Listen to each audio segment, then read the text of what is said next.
Government ഒരു സാധനം പണിയും, പക്ഷെ അത് മെയിൻ്റെനൻസ് ചെയ്യാനുള്ള ആ ഒരു സംഭവം ഇതൊക്കെ തന്നെയാണ് ഇവിടെ കാണുന്നത് കേട്ടോ. തണ്ണീർമുക്കം ബണ്ടിലേക്കൂടെയാണ് നമ്മൾ പോകുന്നത്. ഫസ്റ്റ് ടൈം ആണ് തണ്ണീർമുക്കം തന്നെ. ഇത് കായൽ വെള്ളം, ഇത് കടൽ വെള്ളം. ഈ കടൽ വെള്ളം കായൽ വെള്ളത്തിലേക്ക് കയറാതിരിക്കാനാണ് ഈ തണ്ണീർമുക്കം ബണ്ട് നിർമ്മിച്ചേക്കണം.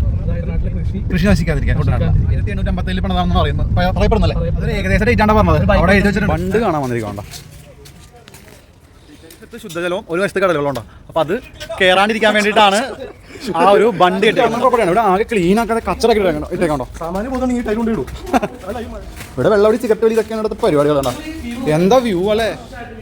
മറ്റേ ബോട്ട് ഇറക്കാൻ കാര്യം ചെയ്യണം. ഇത് ഈ ഗ്യാപ്പിൽ കൂടി ഇത് ശരിക്കും വേമാട് കാലി ശോചനീയം വെച്ചിട്ടുണ്ടെങ്കിൽ ശോചനീയം എന്താ വെള്ളം കെട്ടി ടൈൽ അതിന്റെ മുകളിലൊക്കെ വെറുതെ സിഗരറ്റ് സംഭവം നശിച്ചു പോകുന്നതിൻ്റെയൊക്കെ ഏറ്റവും വലിയ ഉദാഹരണമാണ്. ഇത്രയും നല്ല അടിപൊളി, അതും ആലപ്പുഴ പോലൊരു സ്ഥലത്ത് നമ്മുടെ ടൂറിസത്തിന്റെ മാപ്പിൽ തന്നെ അടയാളപ്പെട്ട സ്ഥലത്താണ് ഇത്രയും ശോചനീയാവസ്ഥ. ശരിക്കും ബണ്ടിന്റെ കാഴ്ച നല്ല അടിപൊളിയായിട്ട് ഇതിനകത്ത് ഇരുന്നിട്ടുണ്ടെങ്കിൽ കാണാൻ പറ്റും. പക്ഷേ ഇതൊക്കെ ഇപ്പോൾ ആരും ഇല്ലാത്ത എന്താ പറയുക ഇത്രയും നല്ല ബിൽഡിംഗ് ഇട്ടിട്ടേ ആരോട് പറയാൻ